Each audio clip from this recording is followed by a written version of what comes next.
This video is about acceleration, or how to solve motion problems and use graphs involving a changing velocity. This is for quiz 4A, acceleration. Really what you want to do is focus on this question of how are position, time, velocity, and acceleration related.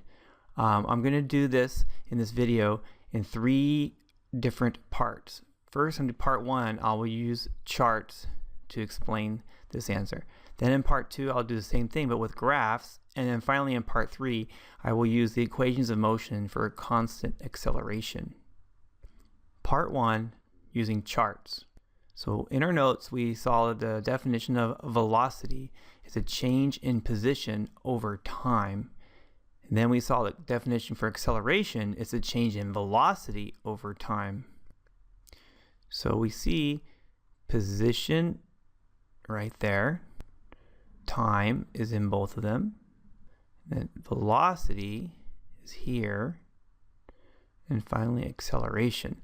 So you can see that all 4 of these things relate to one another. Let's list them in a column so we can compare them.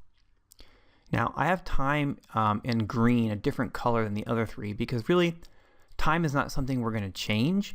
Time is something that sort of marches on and moves forward. The rest of these 3 sort of change and are interrelated with each other. They're the ones that change during time. So I have these separately. To get started, you really want to get used to reviewing the units are really helpful for these. Time is measured in seconds here, or it can be in hours or days or years. Position is going to be measured in meters here, but it can also be measured in feet or kilometers or centimeters. Velocity is going to be measured in meters per second here, but it can also be miles per hour or kilometers per hour. Acceleration is going to be in meters per second or meters per second squared. For almost all of our problems, we'll be doing problems in 1 dimension. So that means position is going to be basically a number line. So we always have a frame of reference when we're talking about position, and you want to have something to measure from. So we have an origin, and we have to define directions, 2 directions, positive and negative, and then you have a way of measuring your position along this. So this would be maybe positive 2 meters, and this would be negative 2 meters. So you always have some objects. So, position, this would be a car at negative 2 meters, negative 1 meter, 0, 1 meter, positive 1 meter, positive 2 meters. And if the car is changing position is going to have a velocity. And velocity has a direction, so we call it a vector. So if I left that could be representing the velocity of this car. So that would be a car maybe moving this fast. And if it had more velocity, it could be a car maybe moving that fast. Now acceleration would be also has a vector, has a direction, and acceleration means that your velocity will be changing. So if I have an acceleration like this and a velocity in the same direction, this car would be speeding up. It's hard to kind of show that in animation, but it would look something like this. So a car would be going slow at first and going faster, faster, and faster because acceleration is moving in the same direction it's already going. Let's actually look at this in terms of a chart. And like I said, time is something that's going to be marching on. So we're going to always start all of our examples with a time 0 seconds here. And then it can be 1 second later, 2 seconds, 3, 4, 5, 6, 7 seconds. It's always easier to think of the relation of these as going upwards like this. Acceleration is how much velocity changes. So if you know your acceleration, you know how much the velocity is going to be changing each square. And then velocity is how much the position is changing for each of these squares, each second.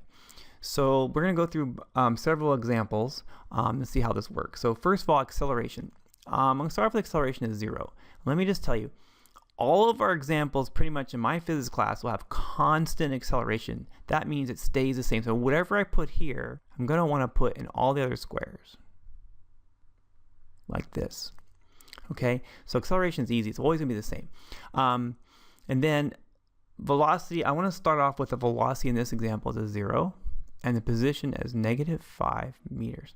So let's see how this works. Acceleration 0. That means the next square, 0 change. So 0 changing by no change will give me a 0. All right. And then again, no change. So what happens, this entire row, they don't change. So they stay the same because my accelerations are 0. That means no changes in the velocity. It stays a constant 0. Now let's try to find this next row up here. No change. Oh, no change in position. So this position is going to stay -5. Well, guess what? Because all these are 0, no change, it's going to stay -5. So this is a pretty simple problem. No acceleration, no velocity means no change in position. It's going to stay at -5 meters the entire time. We're going to see what this looks like later on graphs.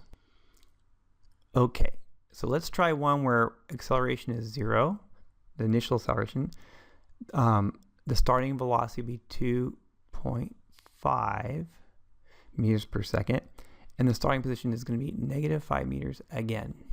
Okay, so again, because acceleration is always constant, we fill in this row with all the same numbers. And now we look here and we see 0 change in velocity. So that means the velocity is going to stay 2.5. No change, no change. So it's going to be the same all the way across. Okay, because since acceleration is 0, that means no change in the velocity each time. All right, now let's figure out our position. This is a little bit different than last time. I look at my velocity and it says 2.5. So my velocity is going to change whatever the velocity is between these two. So 2.5, 2.5, it's 2.5. So it's going to change by 2.5. So -5 plus 2.5 is going to be -2.5. All right, and then again, the next square is going to change by 2.5. So -2.5 plus 2.5, now it's 0. And it's going to keep doing that. It's going to change, 0 plus 2.5 is 2.5. Okay, so remember, this row is telling you how much this row changes by each second. And so I've chosen, 1 second increments up here so that it makes it easier for us to figure this out.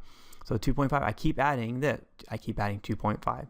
So 5, then it's going to be 7.5, then it's going to be 10, then it's going to be 12.5 meters after 7 seconds. So the position, it starts off at -5, 1 second later it's -2.5, then it's at 0, then it keeps moving. By the time after 7 seconds, it's going to be at positive 12.5 meters. But the velocity and the acceleration are staying constant. We will see this on a graph.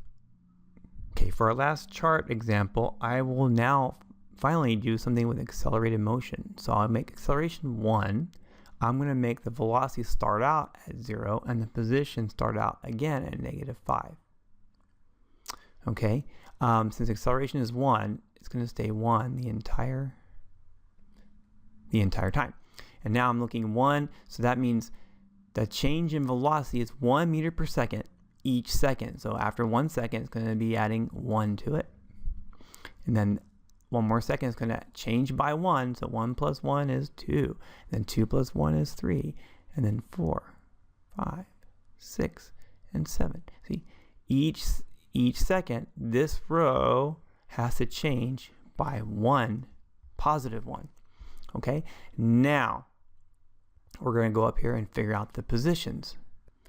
This part gets kind of complicated because the velocity wasn't, from here to here, the velocity was not 1 meter per second the entire time. It was actually, it was starting at 0 and then moved up to 1. So the average was 0.5. The average velocity right here is half a meter per second. So that means over this, during the first second, it would have moved half a meter. So -5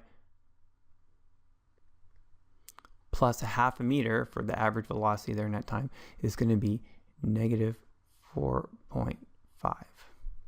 Okay, and during this next time, it was going from 1 to 2. So the average for this next second, it was going 1.5. It's going faster. The average velocity is 1.5. So now I have to add 1.5 to that. So that's going to be -3. Now during this next second, it goes from 2 to 3. So the average is going to be 2.5. It's averaging 2.5 meters per second. So I have to add 2.5 to that. So I'll get -0.5. And so forth. So So if I keep going, I wrote the averages in here, 3.5, 4.5, 5. This is the average for this second. During the second, it's going from 6 to 7, so it's 6.5. And now each case, I have to add this, just a change in 1 second to each of those blocks. So each time adding more and more and more and more. So it's 3, then it goes to 7.5, and then 13, and then 19.5, about 20 meters. So when I fill this in with accelerated motion, it gets a little complicated looking at the numbers. So now maybe you see why we like to look at these using graphs. But basically the same pattern happens. Acceleration tells you how much the velocity changes by each second. So acceleration stays 1, so the velocity keeps changing by 1 plus 1 every second. And then velocity, the velocity of the past second tells you how much the position is going to change during that second. And we had to use average velocities because it's changing. Since the velocity is changing, the velocity for during this time was averaging half a meter per second. So that means it had to gain half a meter. And here it was the average between 1 and 2, it was 1.5. During this second, it gained 1.5 meters in the 1 second. So we had to add 1.5 to it. So each time it's gaining more and more and more and more because it's going faster and faster and faster. So let's do the same thing using graphs. So you can picture this with the graphs. Now when we use graphs, again, it's all about the units. Here is a position, meters, versus time, seconds, graph. And we can tell by looking at this graph that this object is getting further and further and further away, more position. As time marches on, like this, it gets the graph gets bigger and bigger and bigger, more and more meters. So as time marches on, it's going further and further away from the origin. So the object's moving away from the origin in a positive direction.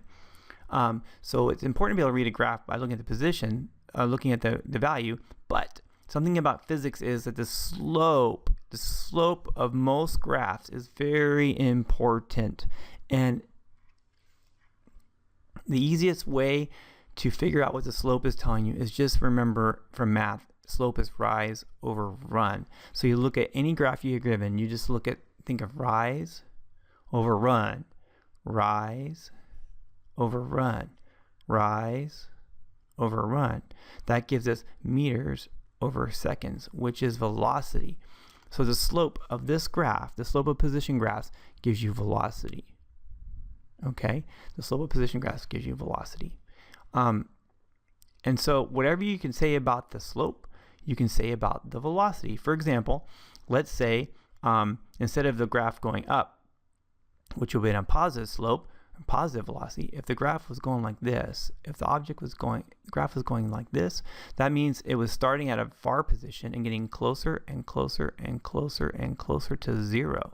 It's getting closer to the 0. And what we see is a line that looks something like this, okay? And this slope, remember the slope is the velocity. This slope is going down. This slope is going down like this. So that would be a negative slope or a negative velocity, okay? Slope is velocity. Another example would be, what if the object were to not be moving? If it just stayed at like 10 meters, so here at 10 meters and still at 10 meters, still at 10 meters, still at 10 meters, still, and it's not changing its position at all. And you draw a line through that and you get something that looks like that.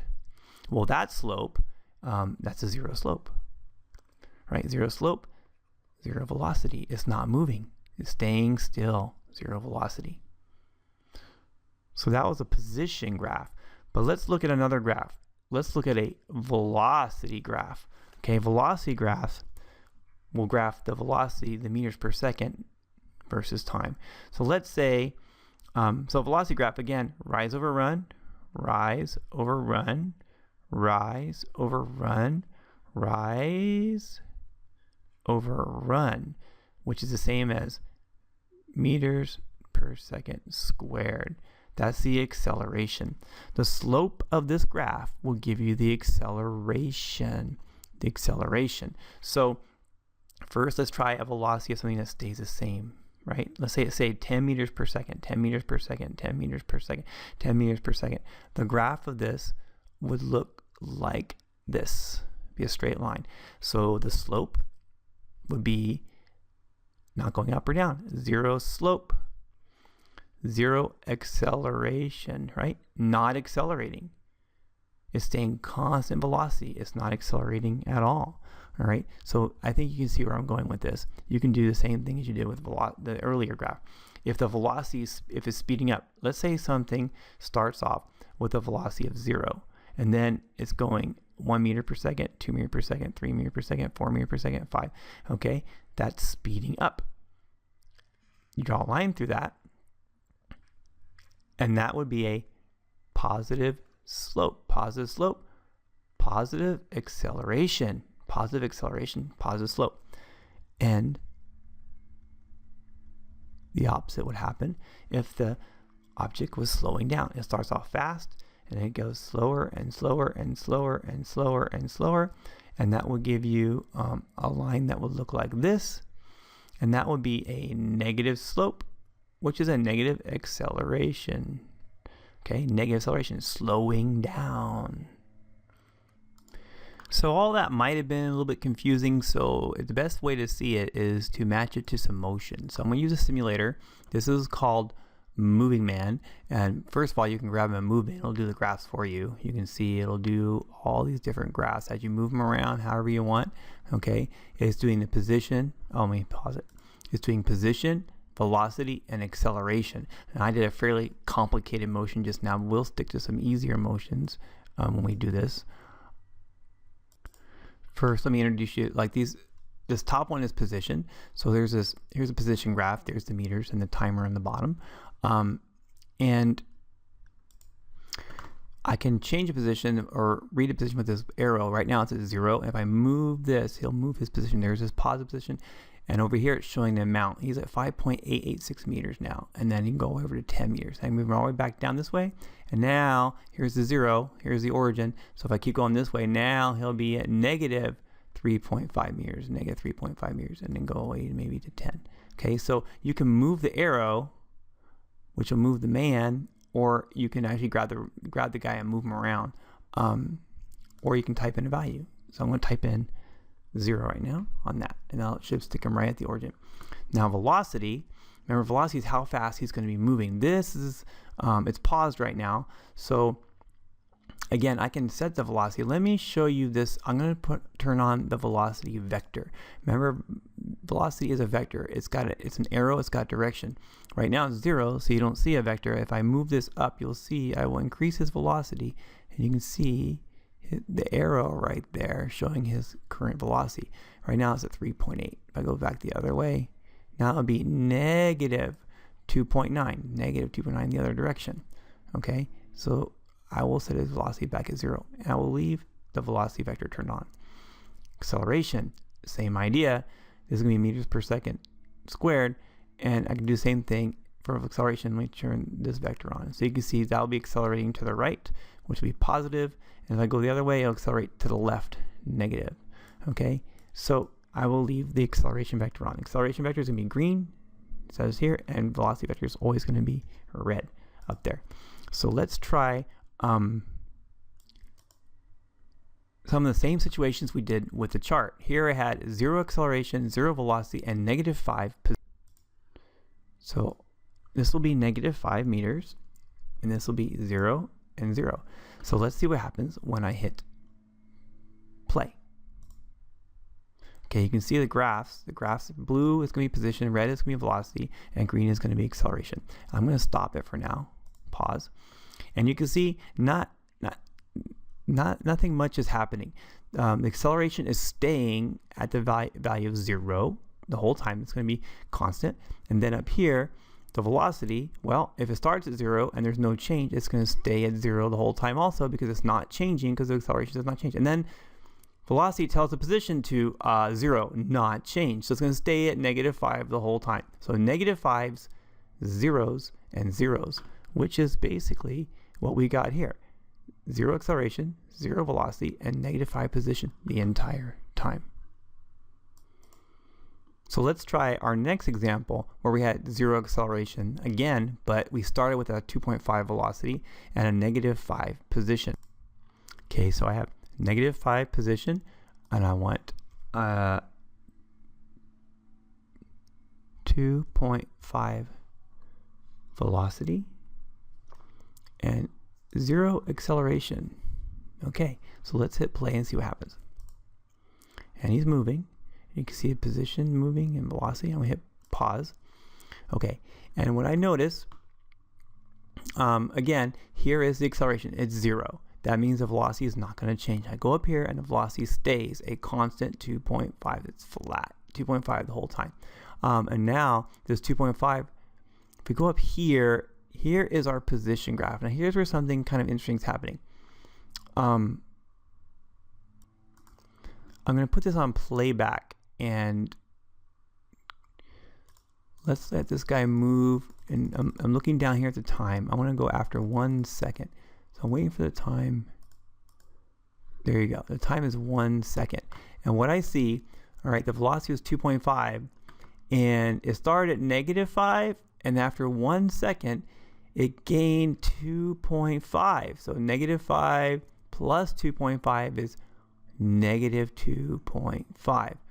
And then let's go to the next second. So I'll go up to 2 seconds. I'll over to here. Okay, now we're at 2 seconds. If he's going 2.5 each second, that means in 2 seconds he should go 2.5 plus 2.5, which is 5. He should go plus 5. We start at -5, -5 plus 5. Oh, there it is. It's at 0, basically 0 right there. Okay, 0 position. And then we'll go to the next, another second. This will be at 3 seconds, and I can see at 3 seconds, all right, he went 2.5 for the first second, 2.5 for the next second, 2.5 for the third second. So 2.5 plus 2.5 plus 2.5 is 7.5. He started at -5. -5 plus 7.5 is plus 2.5. And guess what? 1 second later, he's going to move another 2.5. So now I'm going to go to the 4 seconds. I'm at 4 seconds, 4 seconds, and he has moved. He's at 5 meters now. And you can see we end up getting a straight line for the position because every second it changes by the exact same amount. This straight line, the slope, meters per second, the slope of this line is going to be the velocity, 2.5 meters per second. So we get a straight line with constant velocity. We get a constant velocity when we have 0 acceleration.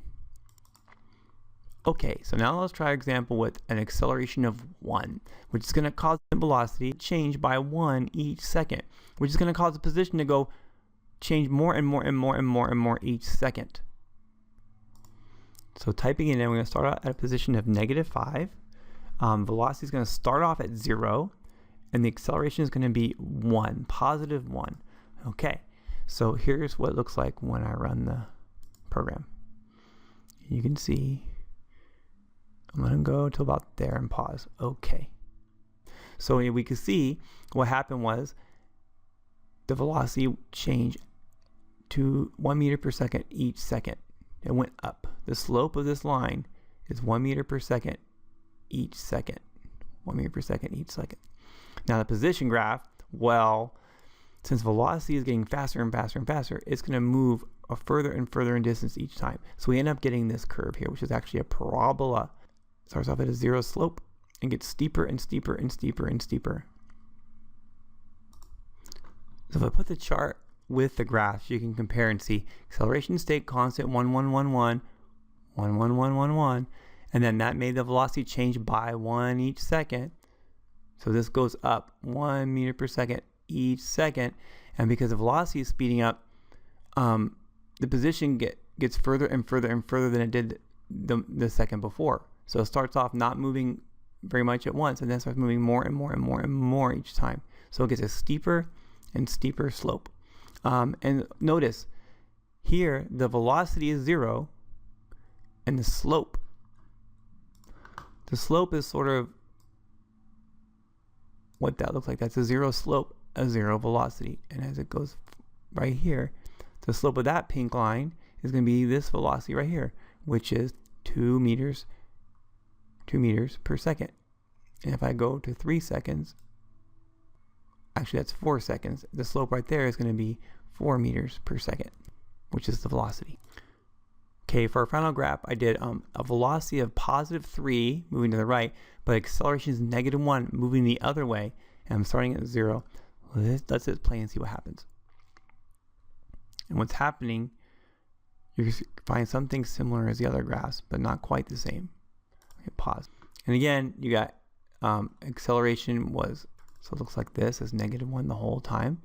And that's going to cause the slope of the velocity, it gets 1 meter per second slower and slower and slower and slower, until eventually it gets to 0. And then once it gets to 0, the guy stops, but then he's still accelerating.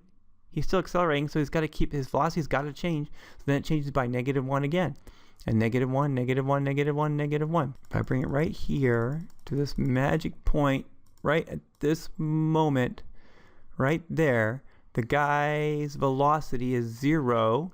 He's reached the end of his motion, but he's still accelerating left. So he stops moving. It's 0 slope here. He stopped moving, okay? But he's still accelerating, so he's got to keep, his velocity's got to change.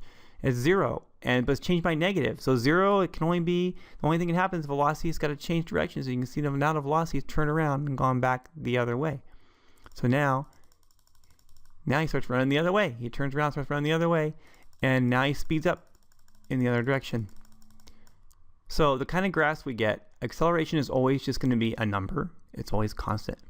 Velocity is going to give us an equation of a straight line for velocity. We're going to see this in a moment. And then the position graph is going to be an equation of a parabola. So now let's work with the equations. Part 3, how are position, time, velocity, and acceleration related? Equations. Well, the equations we have in our notes. Velocity equals the starting velocity plus the acceleration times the time. This is an equation of a line, right? This would be the y-intercept. This would be y equals the y-intercept plus the slope, which is acceleration, times the time. This graph down here is the position itself, and we end up getting starting velocity times time plus 1/2 the acceleration times time squared.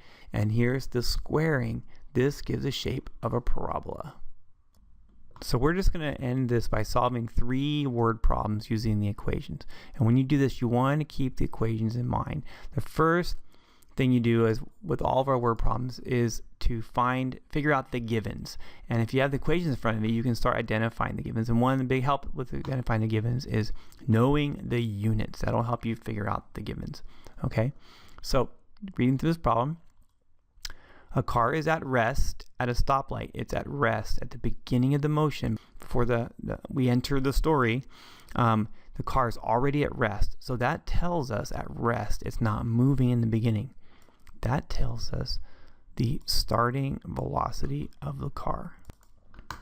I'm going to keep reading now. It says, as soon as the light turns green, the car accelerates at a constant 3 meters per second squared. That's the acceleration. So it's giving us that.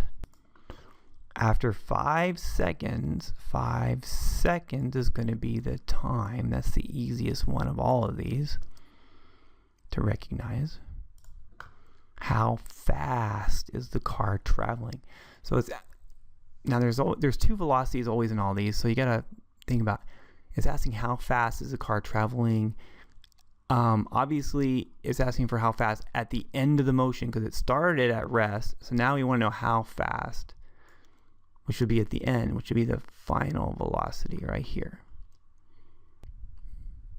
Okay, so now what you do is you pick the equation you're going to use and write out your givens. Well, looking at this, I can see that this right here is the change in position. The question does not ask about position, and it doesn't give you the position. So this right here, since it's not asking for the position, this is not going to be the equation I'm going to use.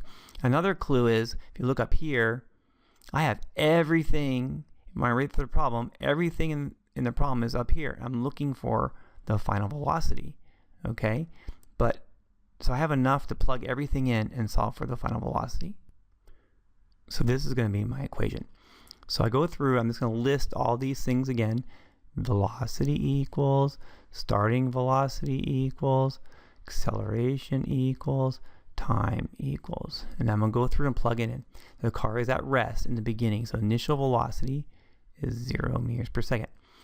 Acceleration is 3 meters per second squared, and the time is 5 seconds. And wants to know how fast is it going. So what's the final velocity, the velocity at the end. The next step is for me to copy my equation. So I'm just going to, we can rewrite it. V equals VO plus AT. Okay, don't need that. And then you rewrite it, plug these things in and rewrite it, and then solve. So V is a question mark. I'm going to leave that a V.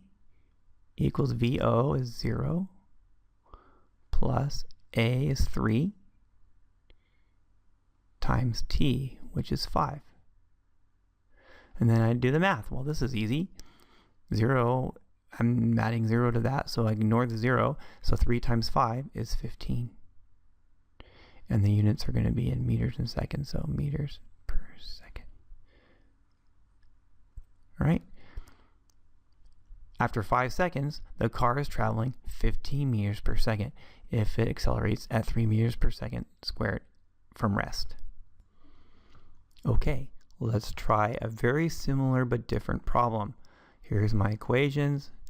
I'm going to go through this one just like the other one, checking for my givens. All right, car is at rest. At rest, in the beginning, it's at rest, so the speed, the initial velocity is going to be 0. All right, it's at a stoplight. As soon as the light turns green, the car accelerates at a constant 3 meters per second squared. Accelerates at 3 meters per second squared. After 7 seconds, seconds is going to be the time. So I know these. How far is going to be here? The change in its position. How far? All right, so this one's a little bit different than the other one. And now I'm looking at my two equations and I see the problem it's asking for this, and it's giving me everything in this equation except for that. So I can plug everything in and solve for how far. Here, the problem is this is velocity. This is how fast. It's not asking for how fast. Even though I got these three things, I can solve for how fast. Oh wait, I did this problem a moment ago. This is the problem I just did. I solved for how fast. But this time it's asking for how far. So this time I'm supposed to use the bottom equation, not the top. Make sure you read and answer the question that's asked. So here's my equation. All right. So now I'm going to write this out. Change in position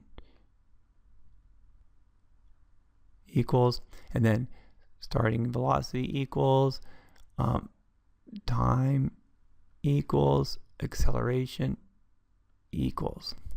Okay, how far that's the question mark. What's the change in position? How far? The starting velocity was 0. It started from rest.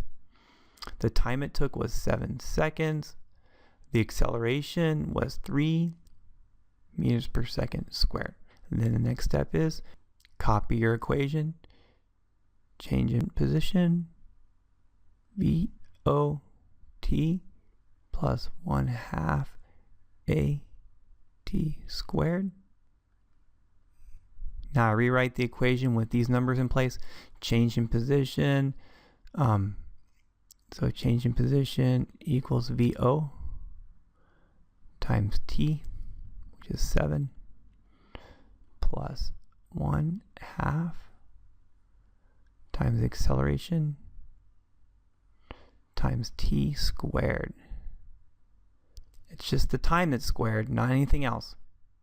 0 times 7 is 0, so that goes away because I'm adding 0 to that, so I can ignore that. And then I have half of 3, that's going to be 1.5, and T squared, 7 times 7 is going to be 49. So the distance equals 1.5 times 49. And I plug that in my calculator and I get 73 2.5 meters. How far does a car travel if it accelerates for 7 seconds from rest at 3 meters per second squared? It'll go a distance of 74 meters. Okay, our final example problem. How long would it take? How long would it take? That's not talking about distance, it's talking about time. So we're trying to find the time this time. Okay. How long would it take a car traveling at 10 meters per second to come to a complete stop? So I'm looking at this. These are two speeds, 10 meters per second and stop. I just got to figure out the order. We'll stop. It was traveling at 10 and now it's stopped. So stopped is going to be the final velocity. And the 10 meters per second is what it was traveling in the beginning of the problem. Okay. If it were accelerating at a constant negative 2.5 meters per second, or negative 2.5 meters per second squared, that's the acceleration. Okay. Well, looking at this problem, I see I have everything up here in the top equation. It's actually looking for the time. We're solving for time, but I have everything up here. And down the bottom, I don't know the position. I don't know the meters. It doesn't give me the position. It doesn't ask for a position. So this would be the wrong equation to use. So it looks like we're using the velocity equation. So let's just copy these four things down as our givens. That's the final velocity, the starting velocity, the acceleration, and the time. And go through the problem. How long will it take? That was the time. We don't know. We're solving for that. Traveling at 10 meters per second. It was starting at 10 meters per second. It comes to a complete stop. So at the end, it's not moving. So the final velocity is 0. And it accelerates at negative 2.5. Negative. Well, it has to be negative 2.5 in this case, because if it's moving positive and we want it to slow down and stop, it's got to accelerate the other way, which would be negative. Then we copy our equation. Final velocity equals the starting velocity plus acceleration times time. Then we rewrite the numbers in and solve. So velocity, okay, 0 equals the starting velocity, which is 10, plus acceleration, which is, I'm going to change this plus to a minus because it's a negative acceleration. So it's going to be subtracting 2.5 times the time times t. Okay, now I have to solve for t. In order to do this, I need to get the t by itself on top. And I can see right now it's already on top, so it's going to stay, I can leave it on this side. Usually it works best if you start out far away from the letter you're solving for and work your way towards it. Okay, right now, so I'm going to get rid of the 10. And what's happening to the 10? The 10 is being added to negative 2.5t. It was being added. So the opposite of adding 10 is subtracting 10. So I'm going to subtract 10 from both sides. Negative 10 over here and negative 10 here. Then what happens is I get negative 10 equals negative 2.5t, right? Because this cancels that. I need to get rid of negative 2.5. And how did negative 2.5 get there? Negative 2.5 was multiplied to t. So the opposite of multiply by negative 2.5 is divide by negative 2.5. So I got to divide whatever I do on one side, I got to do to the other side. So if I'm dividing this by negative 2.5, I divide this by negative 2.5. Okay, and these cancel. And I end up with t equals negative 10 over negative 2.5. Well, the negative on top and negative on bottom, that turns those both into pluses. So it's 10 divided by 2.5. How many times does 2.5 go into 10? I can use my calculator, 10 divided by 2.5, but this one's kind of easy to do in my head. Basically ends up being that 2.5 goes into 10 4 times. 4 seconds. How long would it take the car traveling at 10 meters per second to stop if it was accelerating at negative 2.5 meters per second each second. It would take 4 seconds for the car to come to stop.